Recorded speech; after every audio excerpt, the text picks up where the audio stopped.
भगवान भगवान हो जाओगे तो तुम्हारे और तुम्हारे भगवान के मन की बात एक हो जाएगी। इच्छा क्यों कर बैठते हो? अपने को कुछ अलग समझते हो।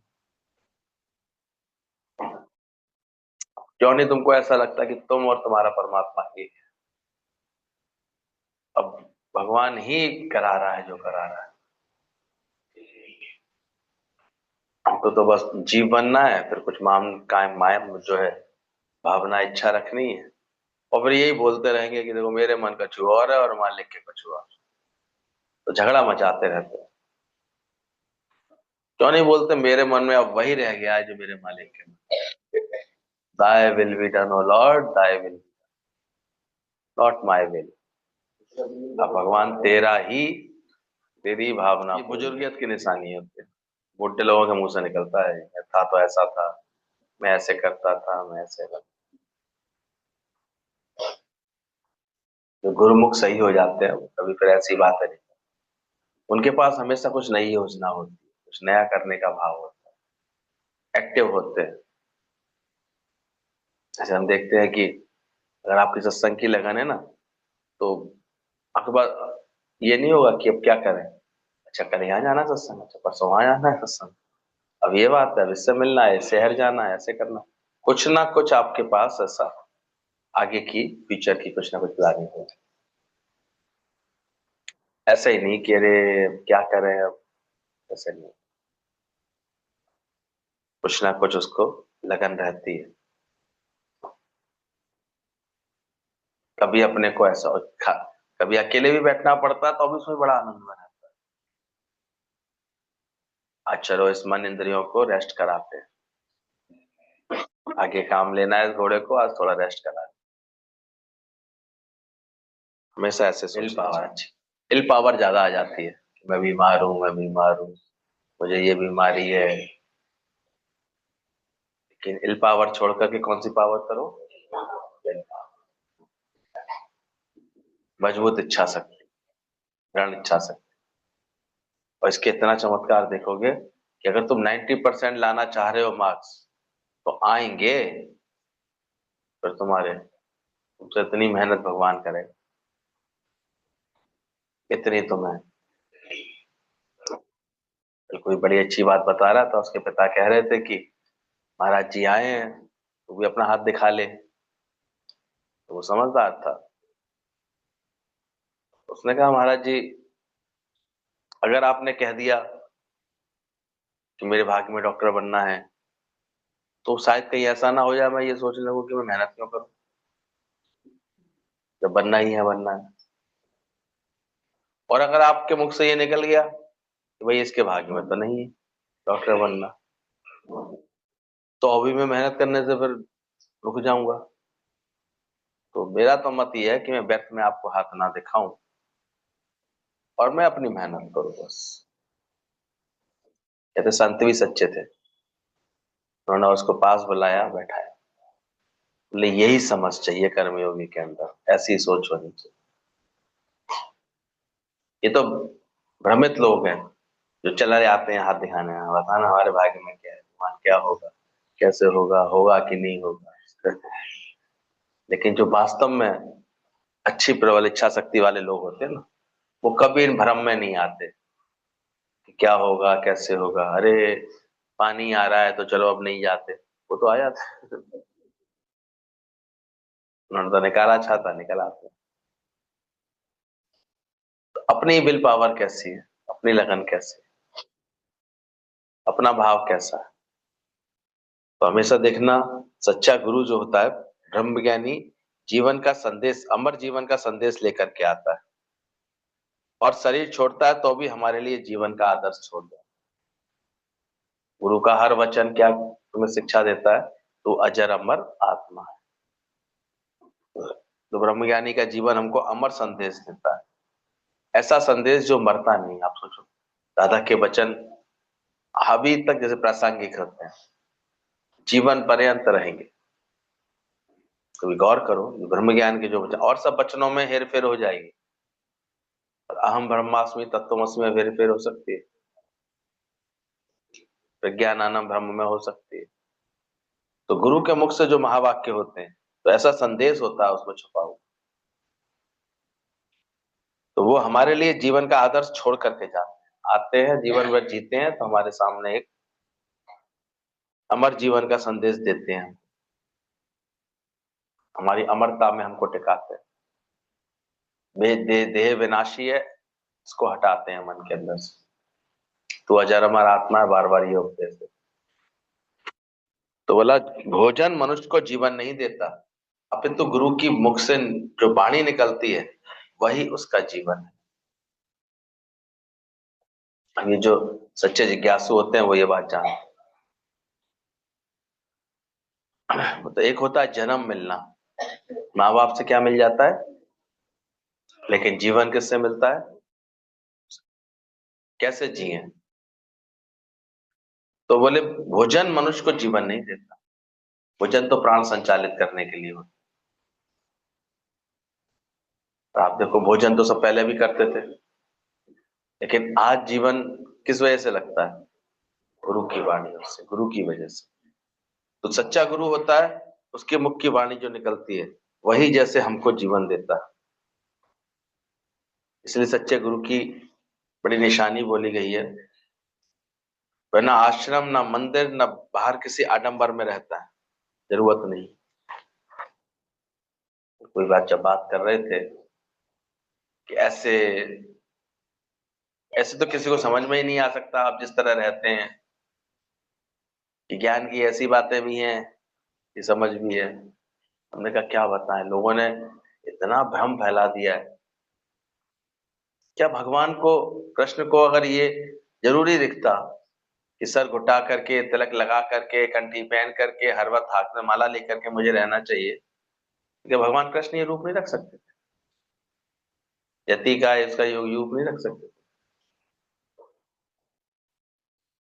और हमने इस चीज को कृष्ण की भक्ति मान करके, ज्ञान को पीछे करके, भक्ति को आगे बना करके, और फिर सोचते हैं हम बस सब जिम्मेदारियों से साइड कर लें, निकल जाए, इसको वैराग्य समझ बैठे। ये है ही नहीं, कहते बात में तो आपको करना है। सही बात है, मैंने कृष्ण भी कर सकते थे क्या, नहीं कर सकते थे, हमारे अवतारों को नहीं कर, जो चीज आज हम सोच रहे हैं, हम बिल्कुल ऐसे हो जाए, हमें जगत से कोई मतलब नहीं, ले दुनियादारी से कोई मतलब नहीं, ऐसे मान करके पूरी तरह भगवान की भक्ति तभी होगी जब इन सब चीजों में नहीं जाएंगे, चाय भी नहीं पियेंगे, ये भी नहीं करेंगे। क्या भगवान कृष्ण को नहीं जान सकते थे, वही नहीं जानते, उन्होंने उन्हीं के ज्ञान की बात कर रहे हो आप आज बैठ के। तो भक्ति किसकी कर रहे हैं भाई, भगवान कृष्ण की कर रहे हैं। इस्कॉन में जाते हैं हम लोग रेगुलर, और इन सब बातों में उलझे रहते हैं, बुक्स पढ़ भी उन्हीं के रहे हैं। बोले हाँ उसमें लिखा तो है कृष्ण कॉन्शसनेस, की वो क्या होती कभी जानने की कोशिश करी, बोले वो नहीं समझ में आई अभी। हमने कहा यही सच्चे गुरु की जरूरत होती है।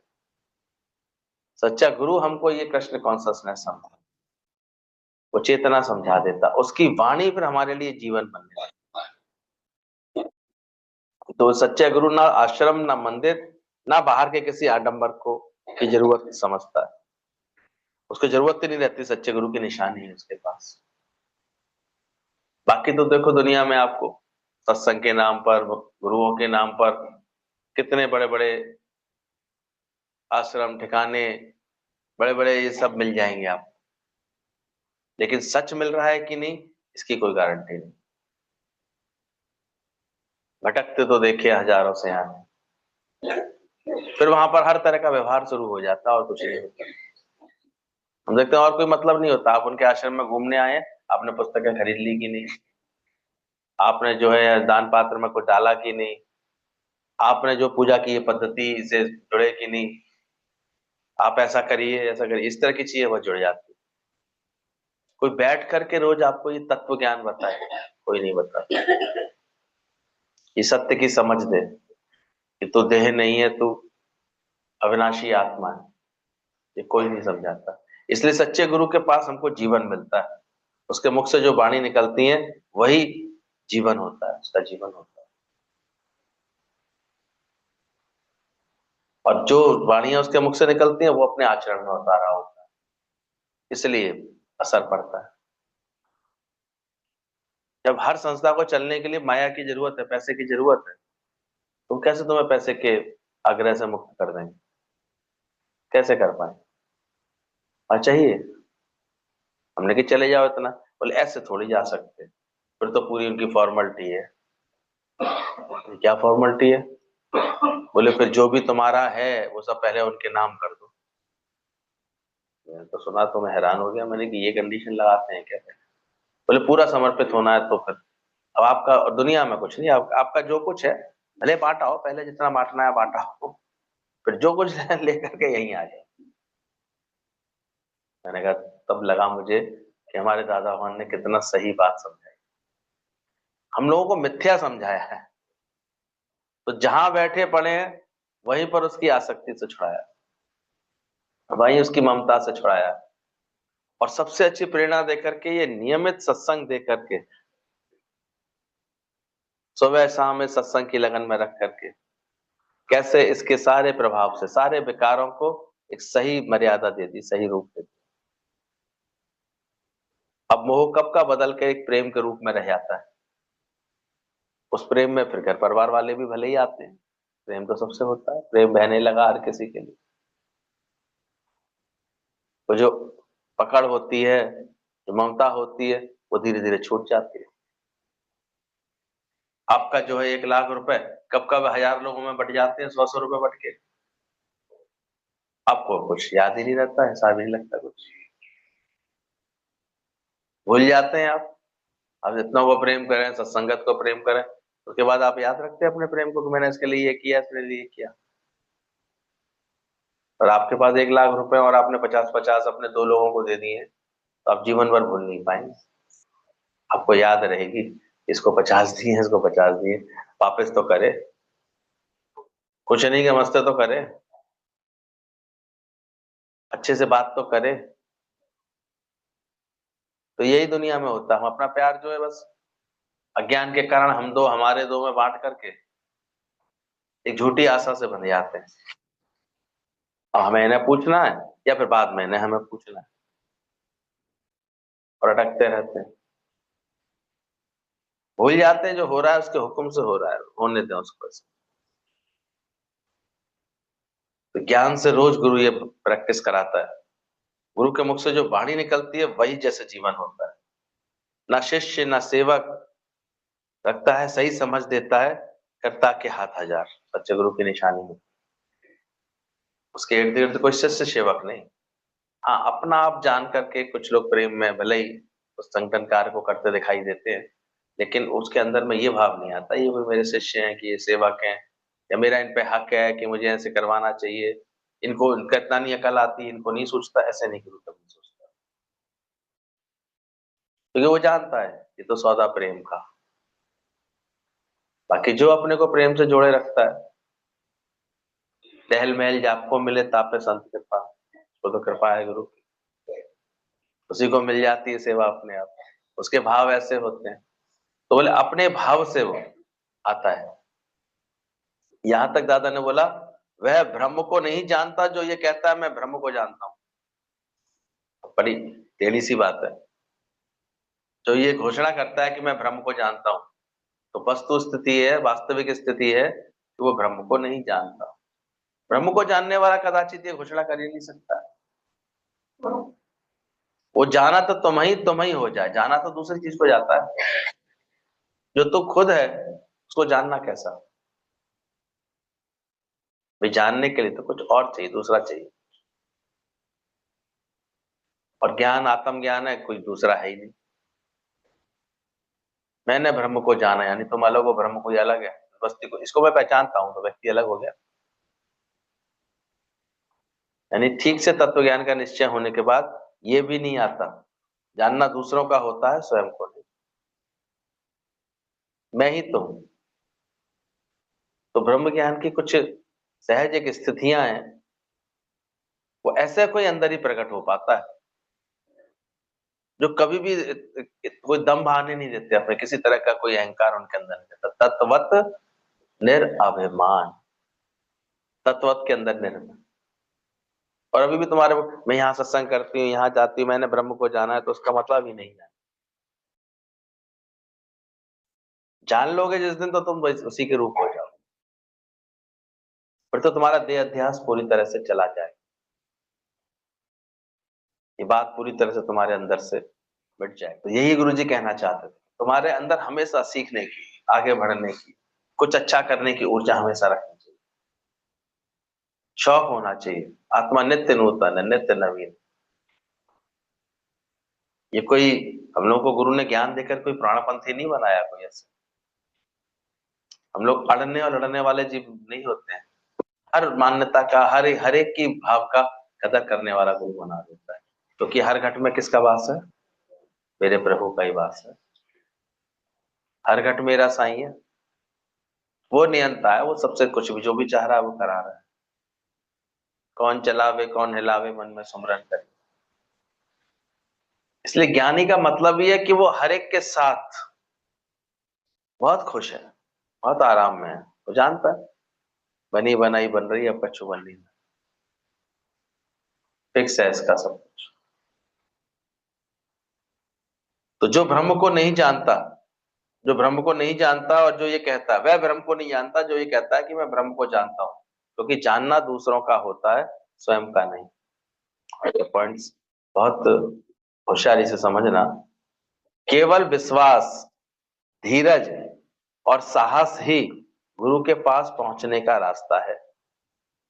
ये विश्वास रखो कि भगवान तुम्हारे साथ है, गॉड इज विद यू। तुम्हारा विश्वास कैसा है? कहते हैं एक राजा को एक भाव श्रद्धा थी, तो वो मंदिर में भेजा करता था। तब राज मंदिर था, तो वहां उसने पुजारी अच्छा रखा हुआ था, और उसमें रोज राजा ने जिम्मेदारी दे रखी थी, एक बढ़िया सी माला मूर्ति के विग्रह के लिए, बाकी बिहारी की मूर्ति लगा रखी, एक सुंदर सी माला हम कृष्ण को पहनाता था वो। फिर एक नियम था उसका कि जो पुरानी माला उतरती थी वो राजा खुद धारण करता था। एक दिन से भगवान को ताजी माला, और वो भी इतने अच्छे फूलों की जो इतनी पुरानी ना दिखे, तो दूसरे दिन राजा उसको सुबह सुबह धारण करता था। वो पुजारी जी का नियम था, उस माला को उतार करके पैक करके वो उनको भेज देते। तो एक दिन जो है उसका नियम ऐसे ही चल रहा था। तो एक दिन पुजारी जी ने जब वो माला उतार ली, माला तो सुंदर होती थी रोज इतनी अच्छी, अब पुजारी जी को लगा कि आज पानी तेज बरस रहा है, आज तो राजा के यहाँ से कोई लेने नहीं आने वाला है। उन्होंने एक प्रेम में आकर के, भगवान के प्रेम में भीगे हुए थे, वो माला लेकर के अपने गले में डाल दी, भजन गाते गाते डाल ली, और झूमने लगे, वो नाचने लगे। उन्हें लगा ऐसे भगवान की स्पर्श की हुई चीज कोई मेरे को मिली है, तो बोले झूम रहे थे, नाच रहे थे। इतने में अचानक घोड़ों की आवाज आई। उन्हें लगा रहे तो कोई लेने आ गया माला, नियम के अनुसार लेने आ गया। उन्होंने तुरंत उतार के गले से उसे पैक कर दिया। अब पैक कर दी तो राजा के पास जब वो पहुंची, तो दूसरे दिन राजा ने जब उसे पहना, तो उसमें एक सफेद बाल लटक रहा था। अब राजा होशियार तो होते हैं राजा लोग, कुछ वो समझ गए, बोले ये तो कुछ गड़बड़ हुई है मामला। तो पुजारी जी ने कुछ उनका नियत बदली है। ये माला वो जो मेरे लिए भेजते थे, आज तक कभी इसमें बाल नहीं निकला, पर आज इसमें बाल लटका हुआ है, कुछ तो गड़बड़ की है। अंदाज यही था कि पुजारी जी ने पहन ली लगता है, उनके बाल इसमें लग गए। राजा तुरंत आकर के मंदिर खुला सुबह से, और आकर के बोला, पुजारी जी ये सफेद बाल किसका है? अब पुजारी जी थोड़े, अब राजा के आगे तो अच्छे अच्छे भिड़िया आते हैं, वो तो ऐसा, ये मुझे तो पता नहीं किसका है, ठाकुर जी का ही होगा।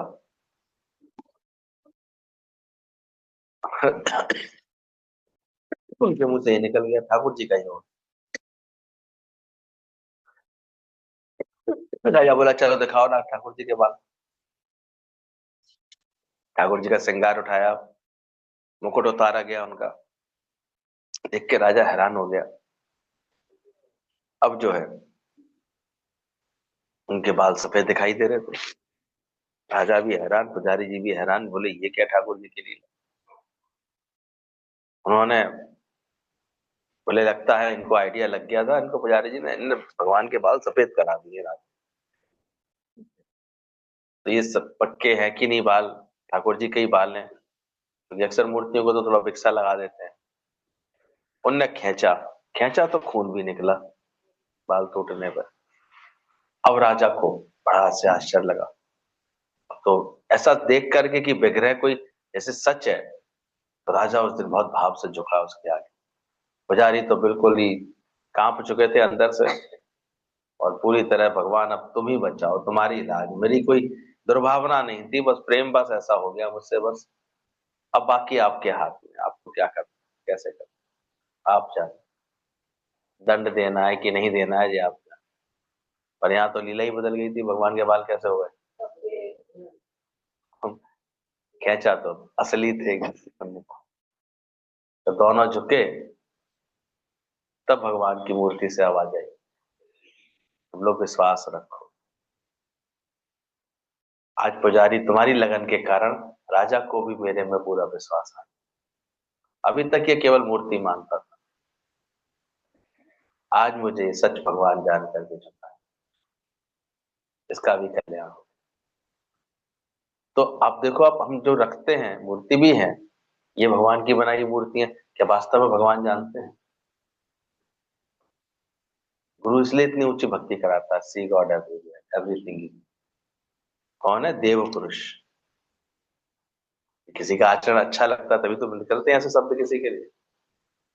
कह रहा साल 1.5 साल हो गई, मेरे बॉस ने कभी मुझे ऐसे डांट के कोई बात बोली नहीं है, कितनी गलती हुई है, इसको ऐसे कर लेना ठीक हो जाएगा।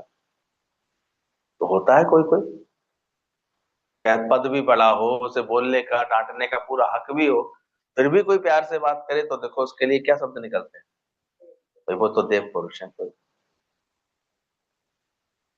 नहीं तो लोग तो हम कहते हैं, कहेंगे नहीं, सुनेगा नहीं, मानेगा नहीं, अकल ही नहीं है, ये नहीं है, यानी क्या क्या सोच। तो देव पुरुष कब बनता है कोई? जब माफी दे पाता है, क्षमा कर पाता है। तो हम भी देखें, हमारी भक्ति की लाज ही तो भगवान रखते हैं।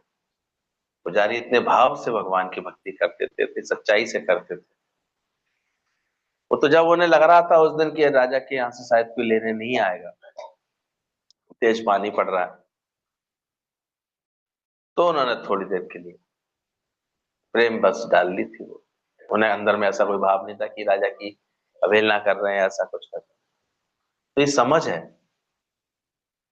कभी कभी अगर किसी भाव से, किसी प्रेम से शिष्य से भी कभी कोई चूक हो रही होती है, कोई बात हो रही होती है, तो भी उसकी रक्षा कौन करता है? गुरु ही करता है। कहते हैं नहीं सुन पा रहे थे भीम, भीम ने नहीं मान रहे थे, भगवान ने कह तो दिया था कि जैसे ही ब्रह्मास्त्र चले तो तुम जो है उससे पीठ कर लेना, पीठ पर वार नहीं करता है वो, फिर सामने उसको दिखाओगे अड़ करके तो वार करता है। लेकिन भीम उनका इशारा नहीं समझ पाए। भीम को, किसी किसी को होता है मैं तो शक्तिशाली हूँ, मेरा कोई क्या बिगाड़ सकता है। लेकिन जैसे ही ब्रह्मास्त्र चला, भगवान लपके और उन्होंने भीम को कंठ में भर करके ऐसे पीठ करा दी, पलट दिया उन्होंने, और वो ब्रह्मास्त्र अपने मुख में समा लिया। भगवान का मुख हो गया उसकी तरफ, ब्रह्मास्त्र उन्होंने अपने अंदर समा लिया। तो अड़े आते कभी कभी कोई भक्त, लेकिन उनकी भी रक्षा कौन करता है? गुरु ही करता है। इसलिए गुरु के मुख से निकला हर वचन वरदान, सदगुरु बोले सहज स्वभाव। गुरु बिल्कुल सहज स्वभाव कोई बात कहता है, अगर वो भी सोचते हैं कितनी सहज ही तो सारी बातें उनके मुख से निकली थी, आज वो अक्षर से सही होती दिखाई दे रही है जीवन के बारे में, हमारे आगे पीछे सबके बारे में। सहज होता है, ऐसा नहीं था। बहुत लोगों को प्रेरणा यही देते थे, हट जाओ, छूट जाओ, ऐसे कर लो, प्राप्त कर। लेकिन किसी के लिए उनकी कोई आज्ञा होती थी, किसी के लिए कैसी आज्ञा होती। पर जिसके लिए जो आज्ञा होती थी, अगर वो आज्ञा पर चला तो उसको जो है बहुत, हम देखते उसको दिखता था कि गुरु के वचन कितने फलीभूत होते, गुरु कितने दूर तक की हमारे लिए सोच के बैठा होता। तो गुरु ऐसे ही नहीं, सच्चे गुरु की निशानी ही होती है ना, राग होता है उसके अंदर, ना कोई द्वेष होता, ना कोई द्वैत का भाव होता। ध्यान रखना। इसलिए अपने को गुरु कहला लेना तो बड़ा आसान है, पर गुरु होने में बहुत समय लगता है। कहलवा तो किसी के भी तुम गुरु लो, आजकल तो कोई भी सत्संग करता है, बड़ी जल्दी वो चार लोग बोरा आते हैं, अरे ये तो हमारे गुरु जी हैं, ये तो हमारे गुरु जी हैं। वो पैर भी छुआने लगता है, पूजा भी कराने लगता है, लेन देन भी करने लगता है। पर बचना चाहिए।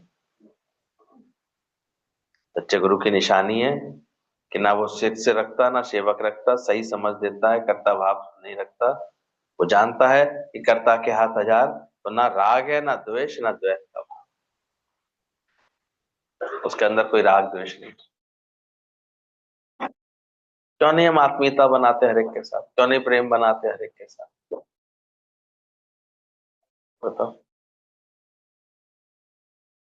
अगर भगवान ने हमारी प्रारब्ध कहीं जोड़ दी है, पहले तो तुम्हारा ही संकल्प था कि नहीं नहीं चलो शादी तो करनी करनी है, करनी करनी। अब प्रारब्ध कहीं जुड़ गई तुम्हारी, तुम्हारे संकल्प से भगवान ने कोई हिसाब किताब था, बना दिया, तो वहां आप खुश होकर के रहो। विश्वास करो एक ना एक दिन, जो चीजें आज थोड़ी सी ऐसे दिखती भी है, मन को विपरीत लगती भी, वो भी एक दिन बदल जाएंगी। समय तो दो उन चीजों को। विश्वास क्यों खत्म कर देते हैं? तो बोले भगवत गुरु को कौन पाता है? ऐसे नहीं कि जो आ गया गाड़ी में चढ़ करके यहाँ आके बैठ गया, उसने गुरु को मिल लिया, ये पाना नहीं होता। अंतरात्म जे मिले सो मिलिया कहिए सो। ये तो हो सकता है यहाँ बैठे बैठे तू बैठी हो अपनी क्लास में, मन है, कहीं भी चला जाता है, कहीं भी पहुंच जाता है, तो जरूर थोड़ी मिल लिया गुरु से। पर गुरु का मिलना ही इस बात को बोला जाता है अंतरात्म जे मिले, जो अपने विचार गुरु के विचारों से मिलाए, जो गुरु की समझ लेके चलने लगे, उसका मिलना होता है। तो बोला गुरु केवल विश्वास, धीरज और साहस गुरु के पास पहुंचने का रास्ता है। इतना विश्वास आ जाए, परम फेथ विदाउट शेक।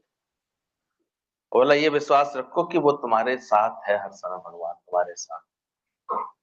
मुझे विश्वास है वो मेरे साथ है, वो तो हर पल मेरे साथ। तब जानना कि वो जैसे गुरु से मिला पड़ा है। फिर धीरज हो उसके अंदर, उसकी धीरज हो जाए। धी माने होती बुद्धि, और रज माने मिट्टी। व्यर्थ की बुद्धि चलाना, व्यर्थ की चंचलता रखना, व्यर्थ में ऐसे अविश्वास, ये सब खत्म हो जाता है, विश्वास में जीता है वो। अब धीरज है उसको, उसे पक्का विश्वास है मैं गुरु का हूं, और इसलिए वो गुरु के ज्ञान के अभ्यास में, सत्संग की लगन में, इसमें अपना समय व्यतीत। हम कभी कभी सोचते हैं हम लोगों ने किया क्या, केवल सत्संग के नियम रखते हैं बस, केवल सुबह सत्संग करना ही करना है। 40-45 साल से सत्संग ही कर रहे हैं, तो क्या बिगड़ा है भाई? हमें लगता है कि स्थिति वही है कि कोई शनिचर आ ही नहीं पाता। भाई हनुमान जी को तो तब भटका है। हनुमान जी पर असर क्यों नहीं हुआ शनिचर का? बताओ क्यों नहीं हुआ? क्योंकि वो इतनी लगन में बैठे थे, भक्ति में बैठे थे, बंदी जोड़ों में सम हो जाता है। कहता वही जैसे गुरु को पा रहा है अंदर से। तो विश्वास, धीरज और साहस गुरु के पास पहुंचने का रास्ता है, इस पर चलना चाहिए। बहुत ऐसे करेज होना चाहिए, हिम्मत होनी चाहिए। इसको इसी के लिए पॉजिटिव एटीट्यूड की इतनी बात की जाती है, पॉजिटिविटी की बात की जाती है, कितना पॉजिटिव बनाओ, अपने मन को इतना पॉजिटिव करो। दो मछलियां थी, तो दोनों को जब ऐसे पकड़ के ले आया था मछुआरा, मछुआरे ने अपने टब में डाल दी थी कि चलो जब बनाएंगे, काटेंगे, तब निकाल लेंगे पानी के टब से। तो मछलियां तैर रही थी उसमें टब में, और अंदर ही अंदर घबरा रही थी एक मछली बहुत ज्यादा। अब ये ना देखना हमको काट खाएगा, हमको काट के सब्जी बना लेगा, हमको ऐसे मार डालेगा, अब तो हम मरने वाले हैं, बस अब मरने वाले हैं। दूसरी वैष्णवी नाम की थी, वो एक समझदार, चिंता मत कर, तो धीरज रख, अभी तो हम जिंदा है, अभी क्यों परेशान हो रही, अभी क्यों घबरा रही, अभी क्यों ऐसे कर। और दूसरी एक और थी उसकी छोटी बहन, वो ऐसे परेशान पूरी तरह, देखना अब तो हम मरने वाले हैं, हम तो मरने वाले हैं, ऐसे कर रही। अचानक ही शाम का समय आया खाने का, वो देखो अभी आती है, अभी हमें निकालेगी, मुझे ही काटेगी, देखना मुझे ही काटेगी। वो वास्तव में आ भी रही थी उसे निकालने के लिए।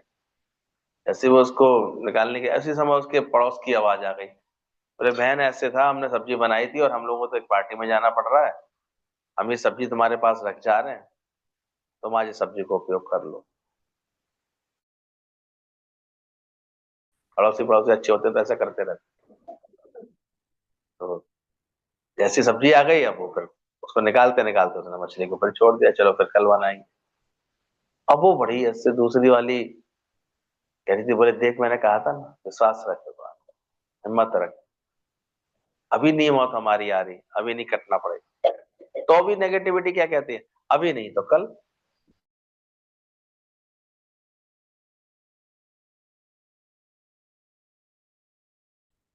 कल ऐसा कट जाएगी, कल ऐसा होगा। सुबह फिर दूसरे दिन, सुबह जब कटने के लिए और जाने लगी लेने के लिए, तब फिर उसके पति ने कहा, बोले आज ऐसा है, ध्यान है पूनों का दिन आज।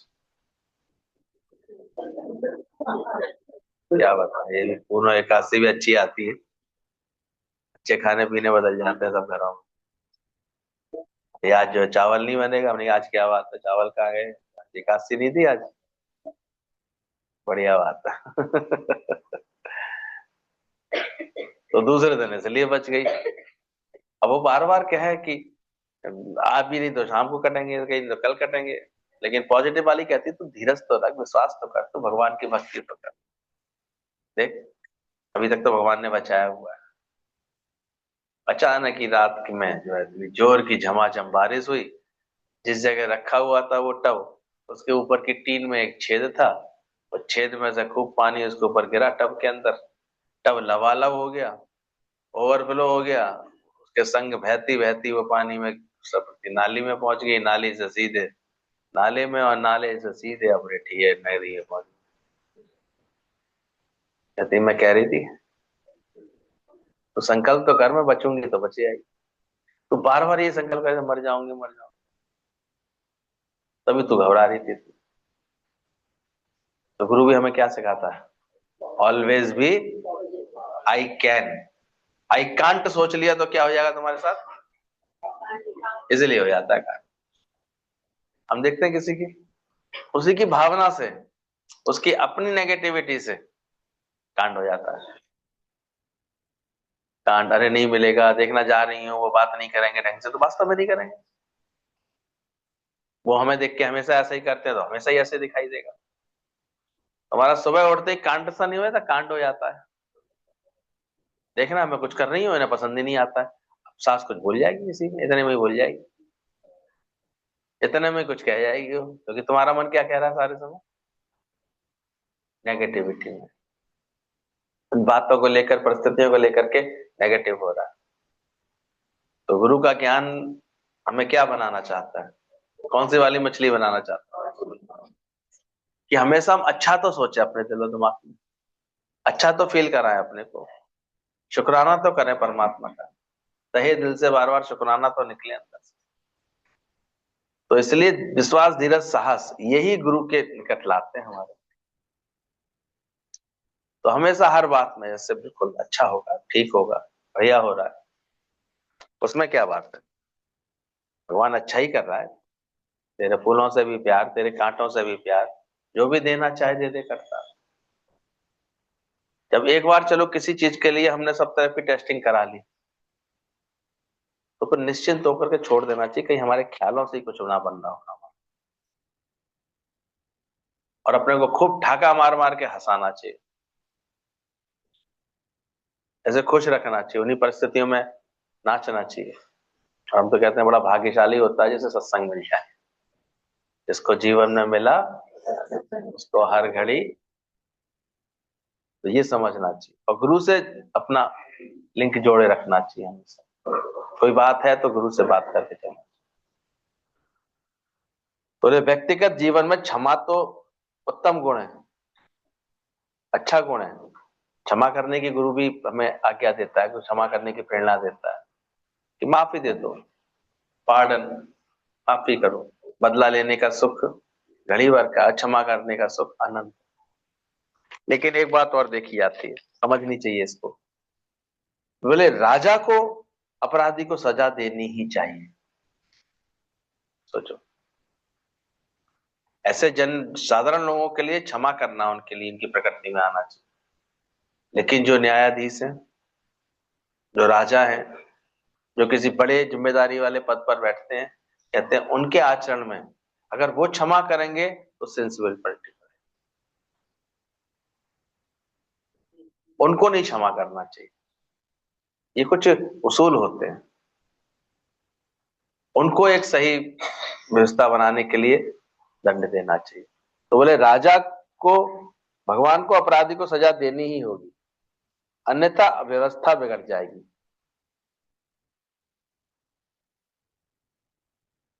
इसलिए कभी दादा कहते थे, कहीं भगवान से ये मत कहना pardon me Lord, pardon me Lord.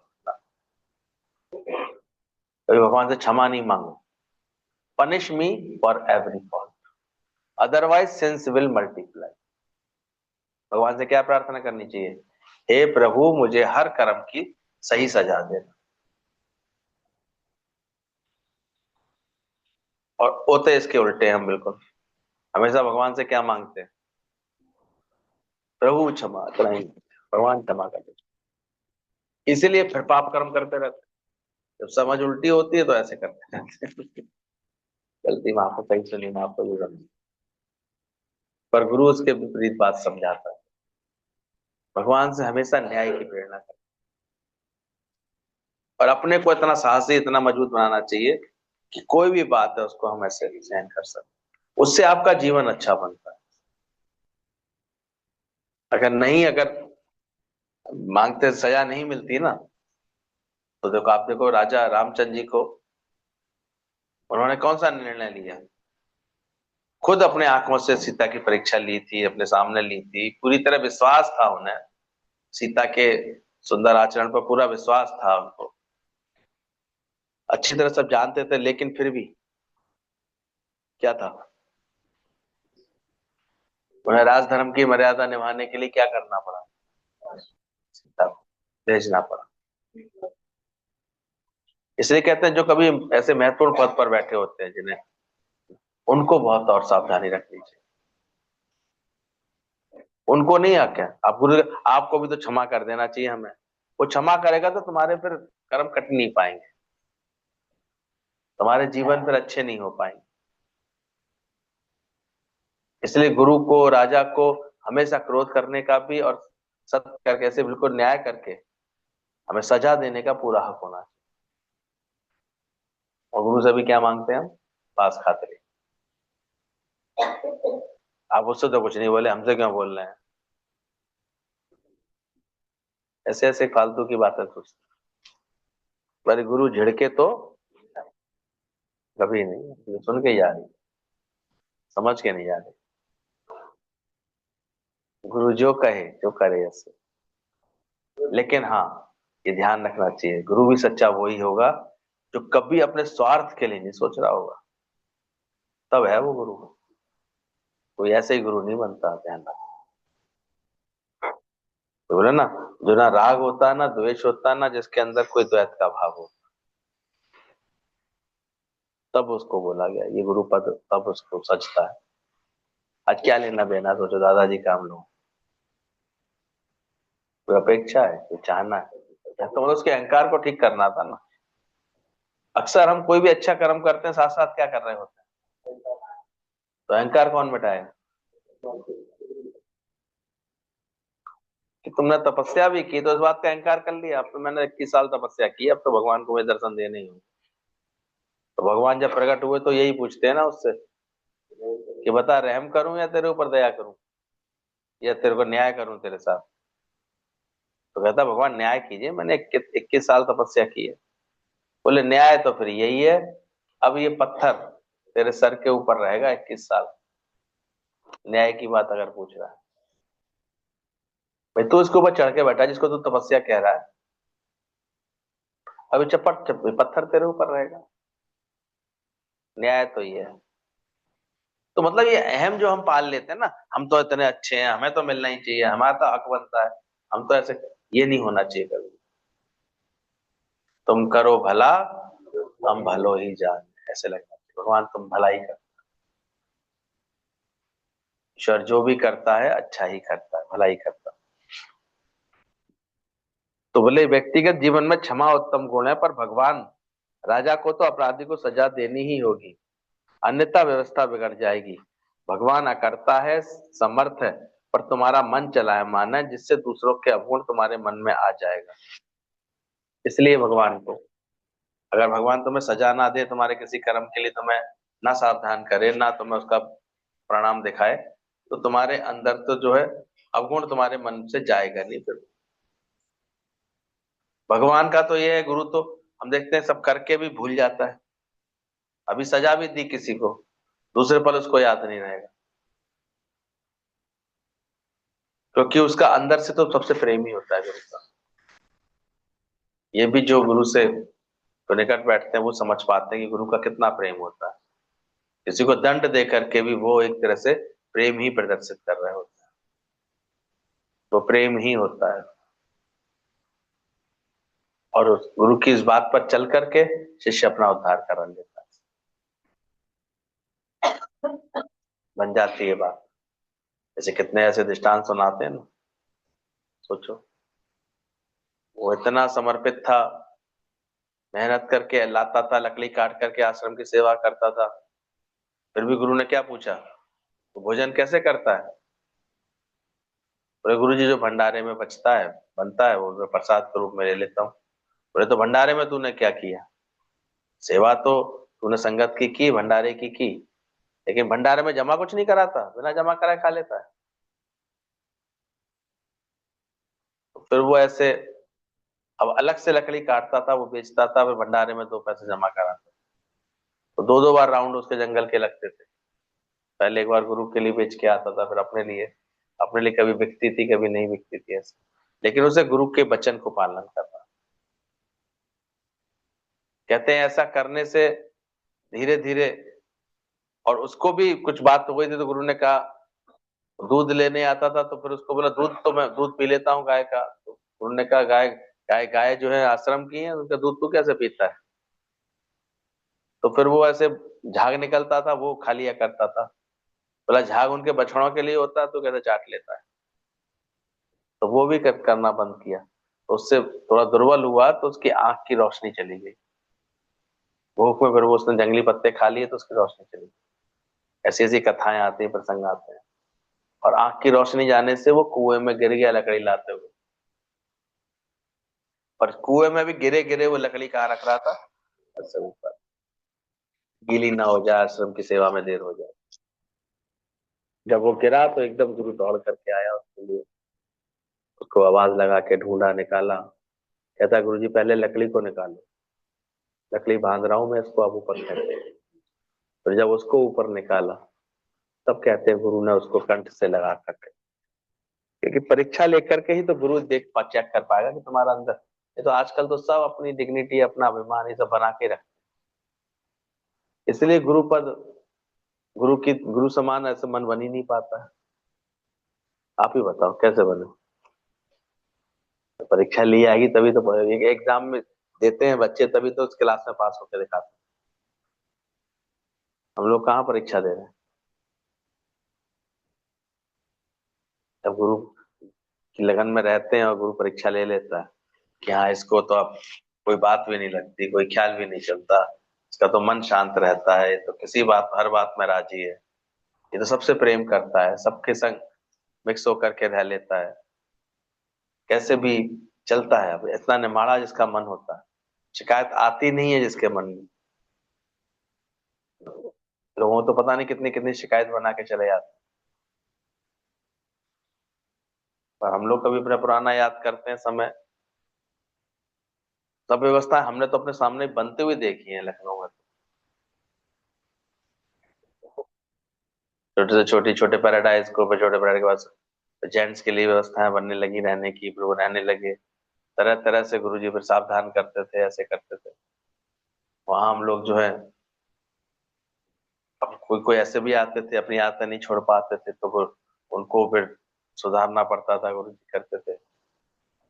कैसे चलो, संयम से चलो, लगन से चलो, सत्संग की लगन रखो और यहाँ आए हो तो कितनी बातें गुरु को कहनी पड़ती थी, लेकिन जिसने भी ठीक से मानी वो बातें, तो आज हम देखते हैं और सुखी है वो। जिसने कभी मन नहीं चलाया गुरु के किसी कहने पर, कुछ बोलने पर,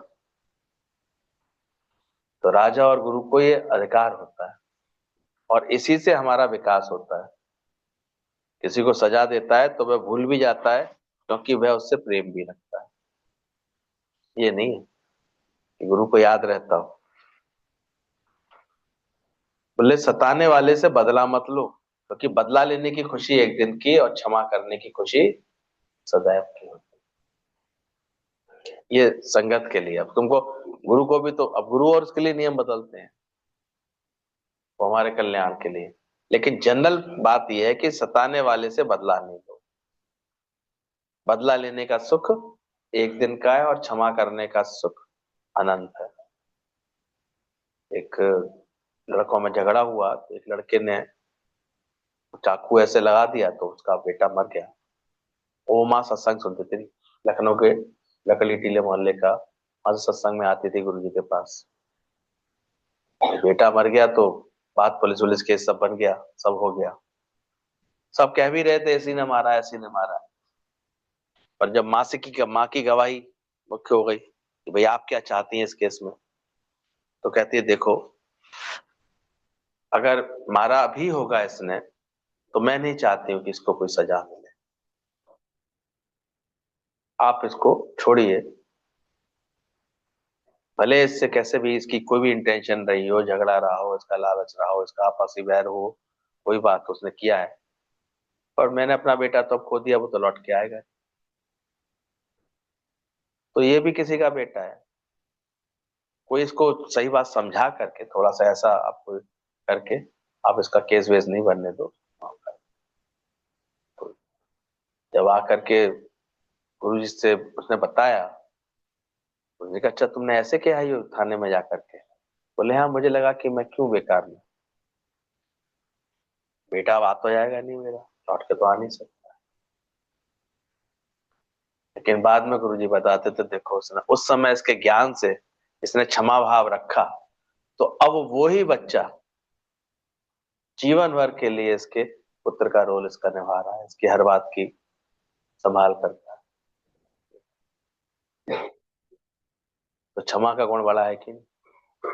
माफी देने का सुख अनंत है। बदला लेने में क्या था, और एक बैरी बैर और बन जाता।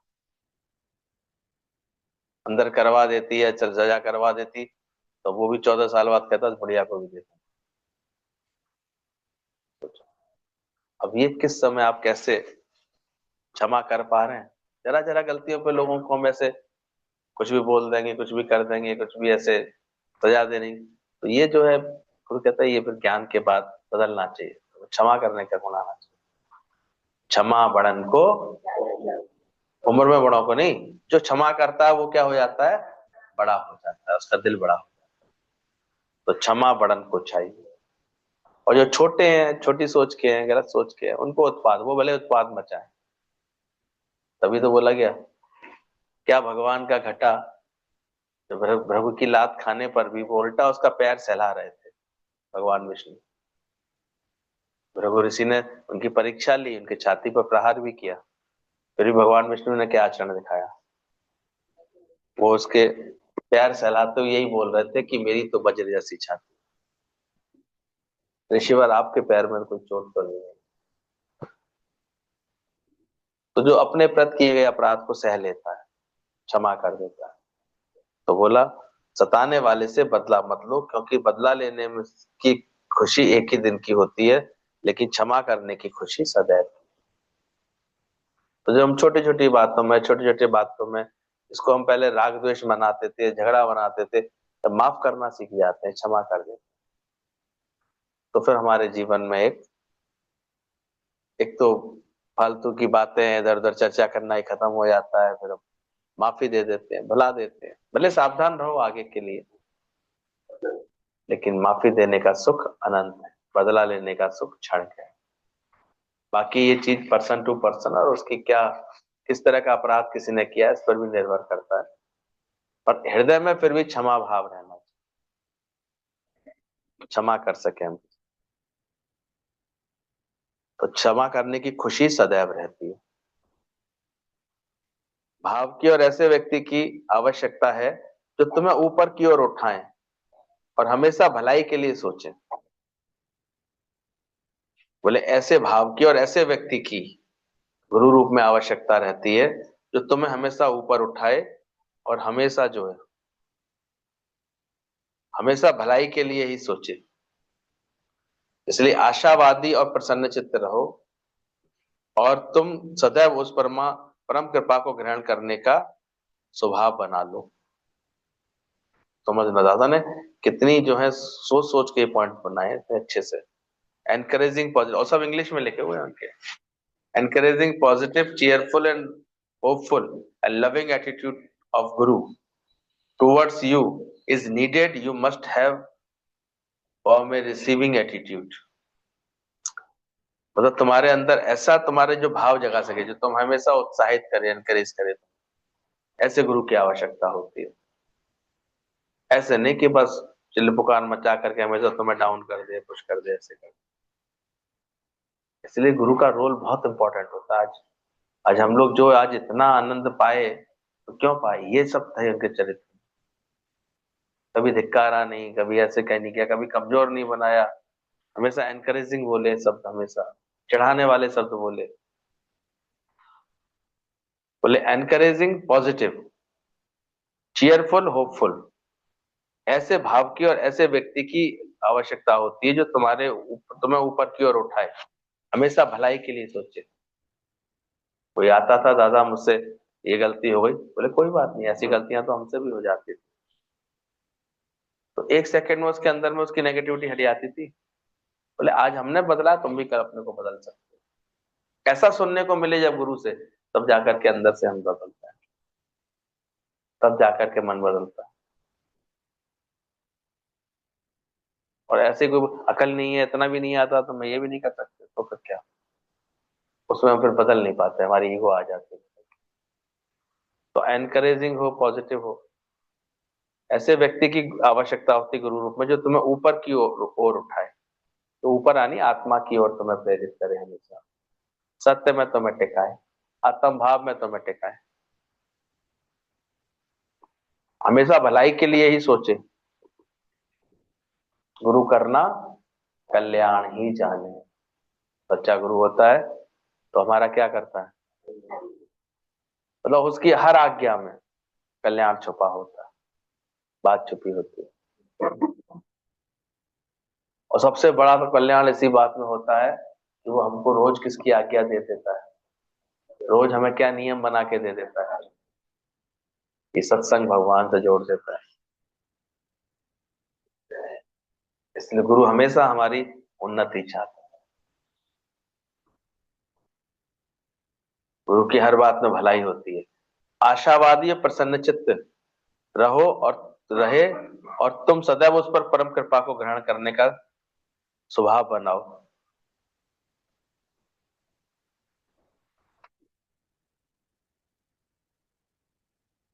और तुम्हारे अंदर कौन सा एटीट्यूड होना चाहिए? हमेशा गुरु को रिसीव करने का, गुणग्राहक दृष्टि से। दोनों जरूरी होती है। गुरु के अंदर भी ये ऐसा रहना चाहिए भाव कि जो हमेशा, और तुम्हारे अंदर भी ये गुण होने चाहिए, आशावाद भी होनी चाहिए, प्रसन्न चित्ता होनी चाहिए, और हमेशा गुरु कृपा को ग्रहण करने का स्वभाव, ये तुम्हारे अंदर गुण होना चाहिए, शिष्य के अंदर बोला गया।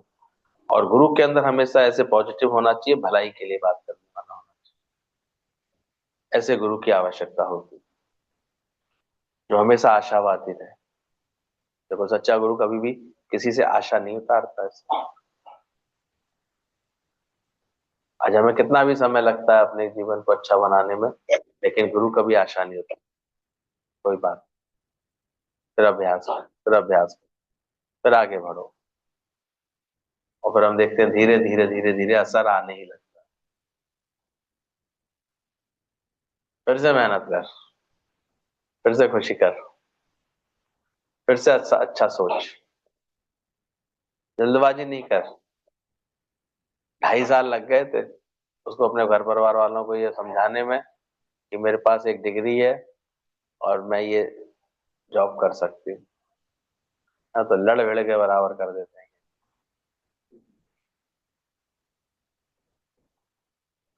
है ना? तो धीरज रखना चाहिए। इस ज्ञान के लिए धीरज की बहुत आवश्यकता है। तो चरित्र के उत्थान के लिए दुख और तकलीफें अत्यंत आवश्यक है। यह भी एक पक्का करना। हमारा जीवन कब अच्छा बनेगा? जब भगवान हमको थोड़े से टफ टाइम देता है। सुख में तो और मन बिगड़ता है। तो दुख अच्छे होते हैं कि सुख? दादा ने बोला, दुख दारू सुख रोग भया। दारू माने दवा। आप बेटे देखो इस बात को। तो चरित्र के उत्थान के लिए दुख और तकलीफें अत्यंत अत्यंत आवश्यक है। नहीं मिलती है ना जिनको जीवन में, तो वो फिर उनके चरित्र अच्छे नहीं बन पाते, दृढ़ नहीं बन पाते। आज हम देखते हैं कोई बात ऐसी आती है। आज कितने हमारे यहाँ ऐसे एग्जाम्पल, जो मान लो कभी बिछोड़ा हुआ, जीवन में ऐसा लगा और फिर ज्ञान का अभ्यास किया, क्योंकि जब दुख में भूमि हमारी भुरभुरी होती है ना, तभी वो ज्ञान का बीज सही पनपता है। तो सुखी सुखी हो जाते हैं। इसलिए गुरु कहता है, तुम जब सुखी हो जाते हो ना, फिर इतने ज्ञान में सिंसियर नहीं जाते, पहले ज्यादा रहते हो। तो दुख अच्छे थे कि सुख अच्छे हैं? पर होना फिर भी नहीं दुखी चाहते। है तो दुख अच्छे। तो कम से कम तुम्हारे अंदर में सफाई तो कर देते हैं। दुख दारू चेक करो अपने आप। चरित्र के उत्थान के लिए क्या जरूरी होता है? दुख और तकलीफ अत्यंत आवश्यक होती है तुम्हारे चरित्र के उत्थान के लिए। तुम्हारा मजबूत चरित्र बने, अच्छा बने, इसके लिए दादा ने क्या बोला? ये दुख और तकलीफें विशेष रूप से इस महान उत्थान के लिए, ज्ञान की ट्रांसफॉर्मेशन के लिए तो बहुत आवश्यक है। विपरीत परिस्थितियां, विपरीत हालातें होती ना, उसमें पतंग ऊपर उड़ती है। हवा या उल्टी चलती है ना, तभी पतंग ऊपर जाती है।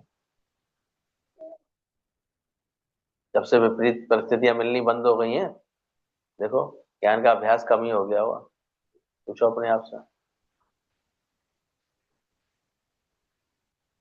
तो कभी अगर ऐसे कोई हमसे उल्टा चलने वाले हमारे इर्द गिर्द रहते हैं, तो वो सही होता है उस समय हमारे। और हम कहते हैं, भगवान ऐसा क्यों, ऐसा। तो दुनिया के महापुरुषों अवतारों ने ही जीवन में तकलीफें सही है। हमारी ये तकलीफें हमारे अंदर दया, करुणा, त्याग, नम्रता आदि की शक्ति उत्पन्न करते हैं। सभी अवतारों ने तकलीफें बर्दाश्त की हैं। देख लो उठा करके, जहर पिया कि नहीं? क्या क्या नहीं सही भगत प्रहलाद ने बताया। प्रहलाद के संग क्या क्या हुआ? कौन सी उम्र थी प्रहलाद की? हाथी के नीचे किसको को चलवाया था? गरम खंबे से किसको लगाया था? गरम खंबे से। ऊपर से पानी में किसको ढकेला था? हरि दर्शन देखी? पिक्चर देख लेना आगे। सांप वाली कोठरी में किसको रखा? सोचो। लेकिन तब जाकर के उसकी भक्ति से प्रसन्न होकर के स्वयं नरसिंह अवतार रूप में कौन आ गए?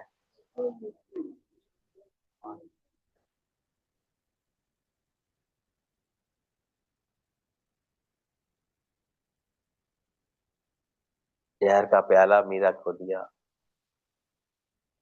लेकिन भक्तों को परीक्षा से घबराहट होती है। इसका मतलब उनको जो है, उनको अच्छा चरित्र बनाने का शौक।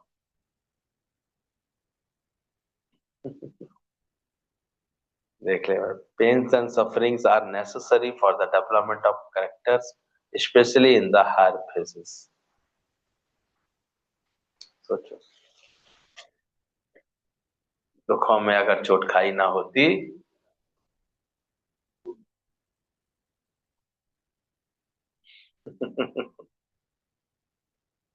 तुम करो भला, तुम भलो ही। क्या सुन के क्या समझ रहे हैं आज? नक बुद्धि खुली है आज? ले भगवान के आगे हाजिर, भगवान प्रभु हम पे कष्ट नहीं। वह व्यक्ति ब्रह्म को नहीं जानता है जो ये दावा करता है या कहता है कि मैं ब्रह्म को जानता हूं। तो वास्तव में वो ब्रह्म को नहीं जानता है, क्योंकि अगर ब्रह्म को जान लेगा, जानना क्रिया में तो वो दूसरे को जानना है। मैंने ब्रह्म को जाना ये कह रहा है। अर्थात जिसके पास सही ज्ञान आ जाएगा, उसके जीवन में कभी भी कोई अहंकार भरी कोई बात आएगी नहीं। अल्लाह लहू तो क्या लहू, लहू तो को उपकार। तू खुद ही ब्रह्म रूप है, ब्रह्म को जान लिया, इसका भी क्या अहंकार करना। ब्रह्म को जान लिया, ब्रह्म को जान लिया। तो जो ये दावा करता है मैंने ब्रह्म को जान लिया, तो वास्तव में वो ब्रह्म को नहीं जानता। ये समझना चाहिए हमको कि वो नहीं जानता जो ये कहता है, क्योंकि जानना दूसरे का होता है, स्वयं को नहीं। जानने की क्रिया में कोई दूसरा होगा, उसे ही तो जान पाओगे। स्वयं को क्या जानो, तुम खुद ही ब्रह्म हो, तो किससे कहते फिरोगे?